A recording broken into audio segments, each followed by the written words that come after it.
The best of Money Matters. The Hot Seat. Welcome to the Hot Seat, a debate segment where ideas clash and insights spark. I'm your host, Hongbin Jeong.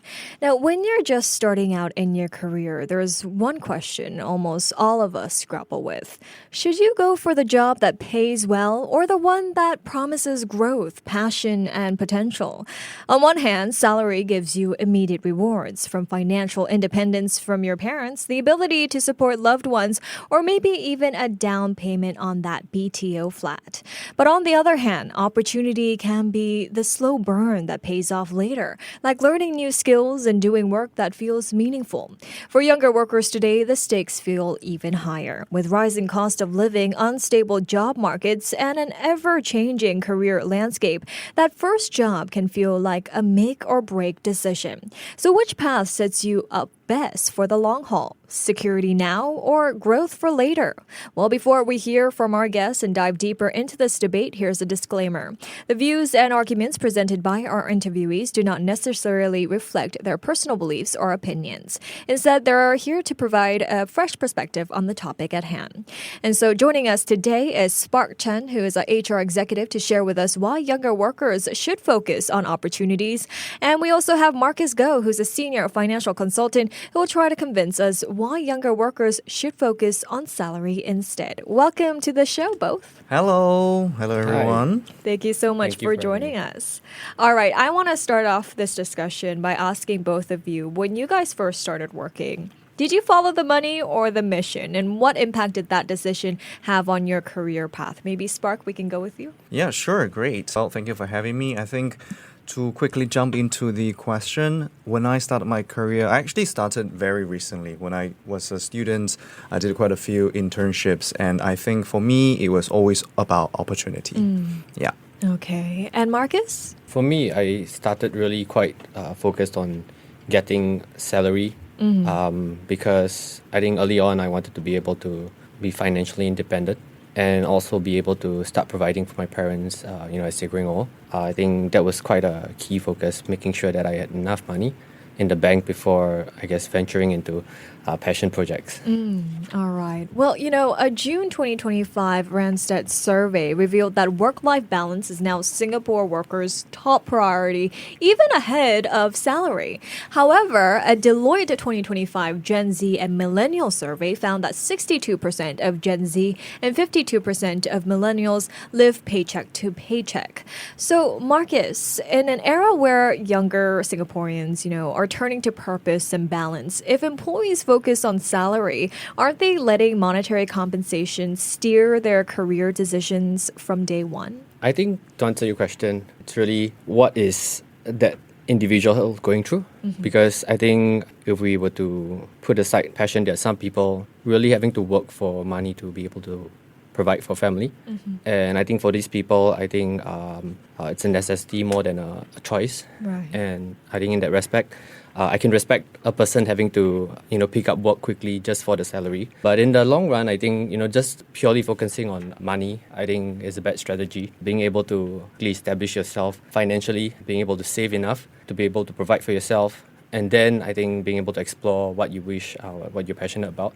I think that's, if you ask me, a more sustainable strategy. Okay. Well, Spark, with many young Singaporeans living paycheck to paycheck, is it realistic to, defer financial stability in pursuit of intangible opportunity? I mean, what about those who can't afford to gamble on unpaid internships or, low-paying roles? Absolutely. I think it's a very valid concern about, being able to afford such a situation, especially for students who don't have a very strong financial background, right? However, in this case, I do think that we are not deferring the financial stability, but it's more about designing a career that builds it in the long run, right? For example, when it comes to opportunity, I don't think it's a very tangible thing. In fact, a lot of it cannot really be measured. For example, in terms of skill acquisition, network expansion, and future earning power. All these three elements is almost invisible if you are looking at it in the short run. However, in the long run, I think it really allows you to boost your skill sets and your capability to make more in the future. And at the same time, I think it's not a either or, but rather like a strategic alignment for both. Yeah. Okay. Well, according to a 2024 LinkedIn report, Gen Z workers switch jobs more frequently than previous generations, often staying in roles for less than 2 years. And for some, this reflects a bold pursuit of growth, right? For others, it raises concerns about stability, loyalty, and whether they're chasing short-term wins at the expense of long-term career depth. So if, Gen Z job hops in search of opportunities, Spark, how do they build credibility or, deep expertise in any one role? Could too much change backfire in the long run? Thank you for the question. I think that's a very valid question, right? In terms of if, I think there's a lot of doubts about switching jobs, asking things like, hey, if you are here for 3 months for this summer, then you shift over to another company for another 3 months, then what are you truly learning? What are you really getting? What is your loyalty about? But I think if we were to look at it from another angle, having this kind of exposure really allows students and young workers to be able to see the same scope of work, but from different industries.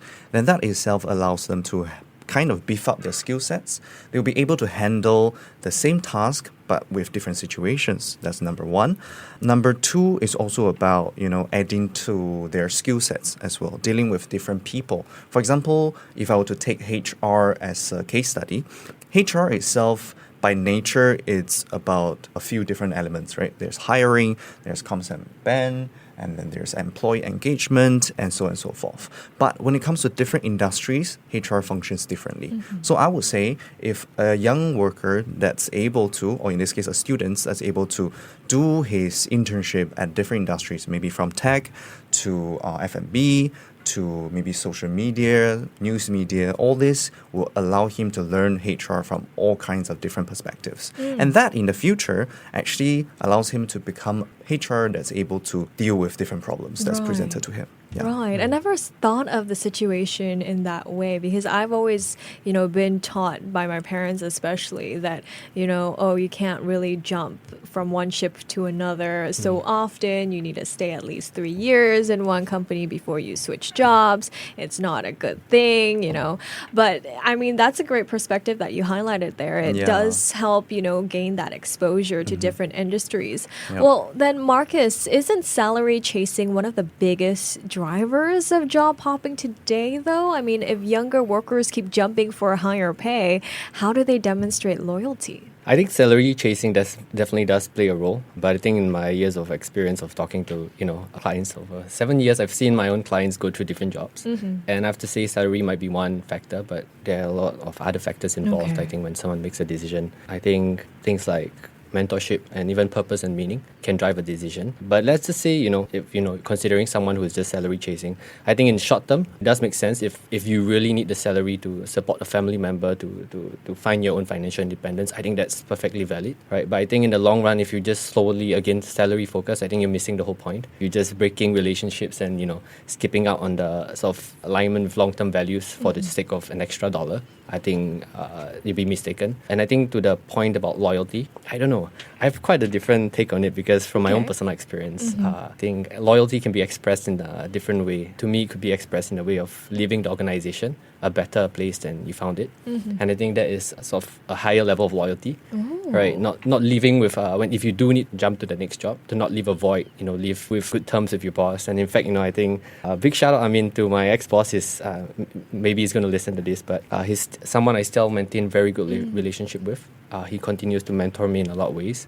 And I think loyalty in that way is sort of demonstrated in a separate way than just, serving a job function for an organization for the sake of it. Right. I think being able to, I don't know, it sounds very selfish, but I feel like if you're just staying in a job because of, presenting yourself a certain way and missing out on, your potential growth and your own potential impact and I guess your own hopes and dreams, then I think it's also missing the point, right? Right. Yeah, so I think loyalty can be demonstrated in so many other ways. Right. I think you guys also helped me realize that jumping ship doesn't mean that you're jumping ship for, higher pay. I mean, I think that's kind of the stereotypical or the misconception that a lot of people have when they see people jumping ship so many times. Oh, they're chasing for money. But anyways, industries like tech and media, they evolve rapidly. Skills and adaptability often outweigh salary history, especially with the advent of AI and machine learning. I mean, just last year alone, rapid changes in the job market made it difficult for both job seekers and employers to find suitable matches. It looks like about 6 in 10 workers found that the job search got more difficult in 2024, according to a poll of more than 1,000 Singapore workers conducted over November and December of 2024. So, Marcus, in fast evolving industries, isn't adaptability and skill building more valuable than chasing the next biggest paycheck? I think coming back to the point, I feel if you're chasing the next a bigger paycheck for a valid reason to support a family member for your own livelihood, I think it's very valid. I actually align with what you're saying. If you're just job hopping for the sake of earning more, but forsaking growth in the sense of increasing your skills and your abilities, I think in the long run you'll also be missing out. Because while I think salary is an important thing to keep you going and motivated, ultimately I think the best outcome for a person, an employer is to be able to have the employee in a state where finances are not a worry or something to be concerned about, and they can be fully focused, being able to apply themselves in their employment. Yeah, I think it's really up to the employer and the employee, how they are going to communicate to find a salary that is suitable to, keep your employees staying.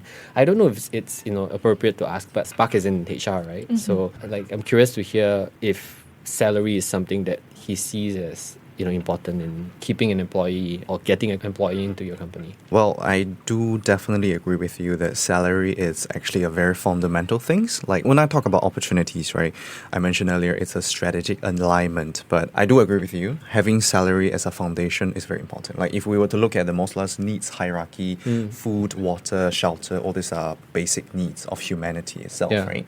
So if those things are not being satisfied, then I would say it's very difficult for us to pursue opportunity, right? So given that we have a livable wage, given that we are okay with this amount of money, considering us being a student or maybe being a young adult, we could live life not at the fullest yet. We could don't go for, travel twice a year or 3 times a year, but rather like use this time and use this energy for an opportunity that allows us to grow further in the future. So coming back to the HR track, I think for all the employees, all the young workers out there listening to this episode, I can fully understand that, having that paycheck is very important and number one choice of many people. But at the same time, I observe that there's a trend going on where we, the younger workers, actually treasure more of a work-life balance. For example, you could be paying me less, but I would like to have more freedom in my life because like I was having a conversation with Marcus earlier. I think that, his ability to have time on his own, he's able to control what he does in a day. That's fantastic. That's really a dream life of many, many young people, including myself. So I do think that, having a foundational salary is very important. But at the same time, people start to recognize what's also important in their life. Time with family, for example, being able to travel around the world, for example, and being able to spend time with their loved ones, for example. All these are very, very important. So, yes, my view would be salary is a foundation, and then we start to choose other priorities in life now. Okay. Then on that note, if salary isn't the priority, Spark, how do young workers ensure that they're building transferable skills and not just taking on tasks that don't really help them grow or switch fields? Right. So I think given the AI trend, the whole technology advancement trend that's happening, I think in the past decade, I would say, really what's happening is that people start to recognize that theory, for example, learning what you learn in school, like for myself, when I was back in uni, I went to class every day and I went to class thinking that, hey, are they really applicable in my life? Can I really use it? And when I went to my first internship, I realized sometimes the theory that you pick up is not very applicable in real life because the real life problem is more complicated, it's more technical, and it involves human, right? And when it involves human, it becomes it's not straightforward anymore. That's why I would say, how do young people nowadays upgrade themselves to adapt to this situation? It's really about learning how to solve problems, right? And that skill set It's a very transferable skill set. Being able to connect with people, for example, communication skills, for example, these are very important things in not just in career but in life. You're able to pull different resources from different areas, connect people together, and build a community to deal with one issue that helps to deal with another issue. I think these are the very important abilities that young people are picking up nowadays. Okay. Well, back in March, Manpower Minister Tan See-Ling urged undergraduates to put themselves out there and gain real-world experience to improve their employability instead of focusing on the pay that's going to come along with the internship. But I mean, there are also personal stories of young workers caught in unpaid or, exploitative roles sold as so-called opportunities. So, Spark, don't you think that the term opportunity can be misused by employers to justify unpaid or low-paid labor? Absolutely, and I have to say, unfortunately, yes, it is true that a lot of employer out there are using this term opportunity and kind of exploiting the young workers in Singapore. Especially, I would say, personal experience when I was back in maybe my year 3 or year 2 when I was looking for internship. I found this opportunity at Big Four, the accounting firms. I won't mention the names, but I realized they are the ones that's paying, one of them at least, is not paying very high. In fact, it's way below the market standard. But I think the way they marketed that position was, we are Big Four. We are able to, provide you the opportunity that you will not find it anywhere else. And a lot of students are really rushing for it because of the name, because of the fame, because of the so-called potential learning opportunities you might get. So, of course, I took the opportunity for the interview. I went in, I talked to the team, I learned about what I would do. Then I have to say I left very disappointed because I realized there was nothing substantial for that internship itself, right? There was a lot of what we call Saigon stuff, right? It's just very basic things that maybe wouldn't allow me to grow a lot, right? As a HR student back then, I was looking for an opportunity that allows me to learn how to work with people, how to build maybe learning materials for the employee, how to create engagement, but none of this was being provided to me. It was purely a very simple, come in, make some photocopies, you set up the computers and stuff like that. So that's why I actually went over to another semiconductor company. I still remember this at that very interview. My ex-boss as well, same as Marcus, I'm also very grateful for my ex-boss. Yeah, he told me this very thing that, hey, come in here, you will have to work on your feet 24/7. Like, I think figuratively, not really.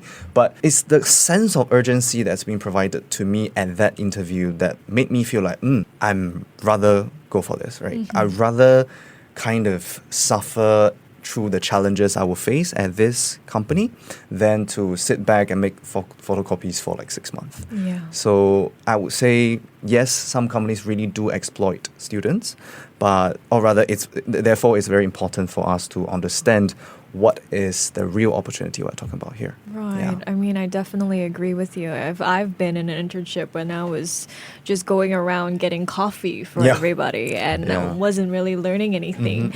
But on the other hand then, Marcus, aren't we reinforcing a system where only the privileged can gain experience by, telling students not to think about pay during internships especially?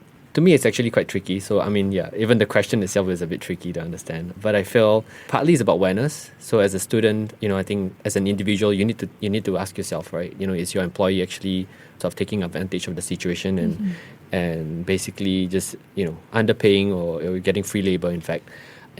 But at the same time, I feel like, if it was so competitive, like the job role is so attractive, then it really sort of does lead to what you pointed out, right? Only privileged people who, have some kind of existing capital or savings to be able to, put themselves in such roles, unpaid or low paid internships for a long time.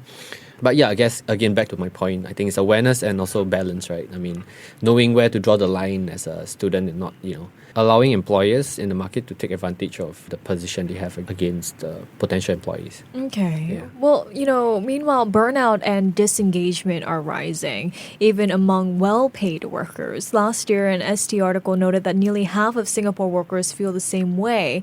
Now, based on a survey done by TELUS Health, the reason is attributed to one thing: too much work.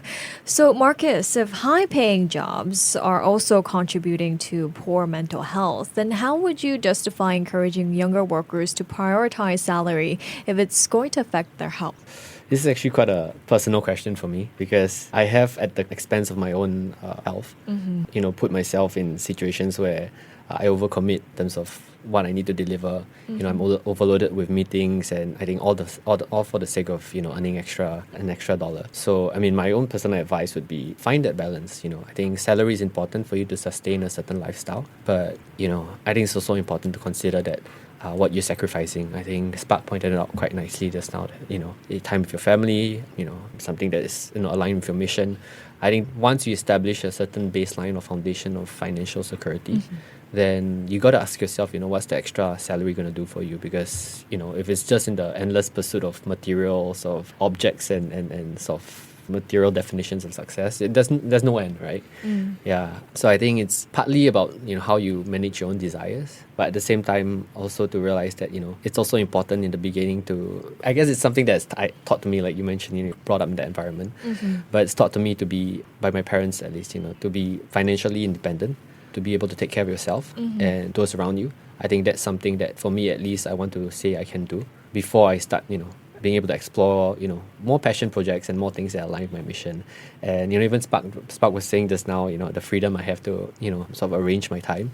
I don't take it for granted because I think in the earlier years of my business, at least, there was no blood, but I guess at least sweat and tears were there to really push myself through to, work hard for that salary. Right. And then with that salary now, I feel, the comfort and relative sort of freedom to be able to explore things that are more aligned with my mission. And I think that's what I would advise is, focus on building a salary first. There's nothing wrong in that, making sure that you find your financial stability and security.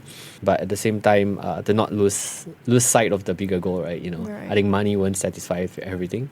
So, yeah, I mean, hopefully answers the question.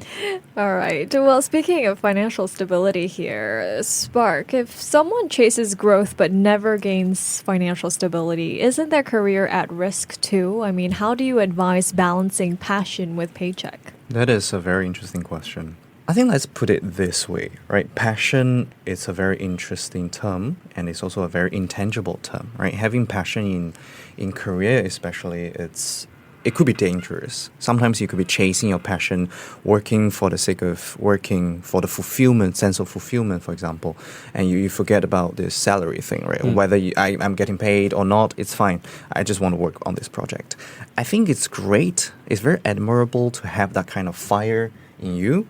But at the end of the day, we also need to once again look at the fundamental things that we need in life, right? Shelter, food, water, all these things. It requires money.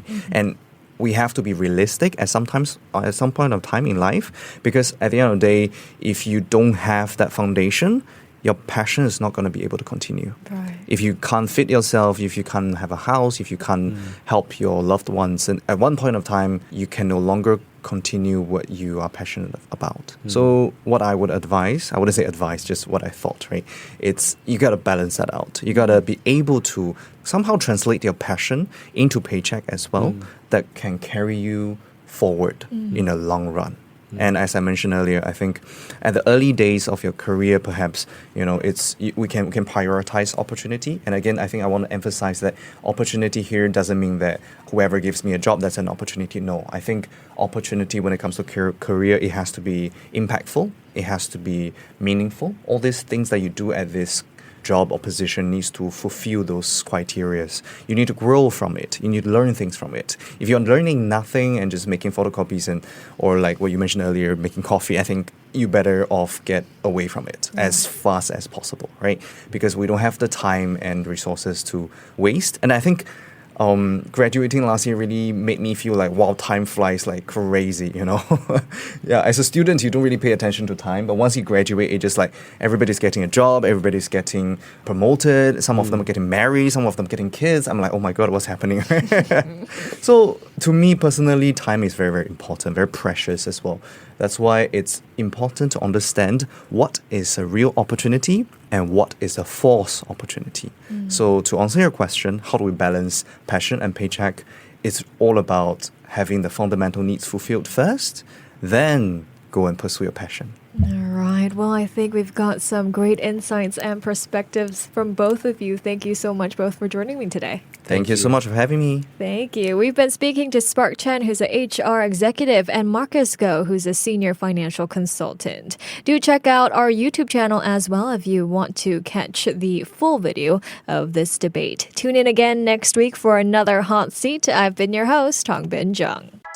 To listen to more great interviews, download our podcasts at audio.sg or download the audio app. That's AWEDIO, audio at the App Store and Google Play.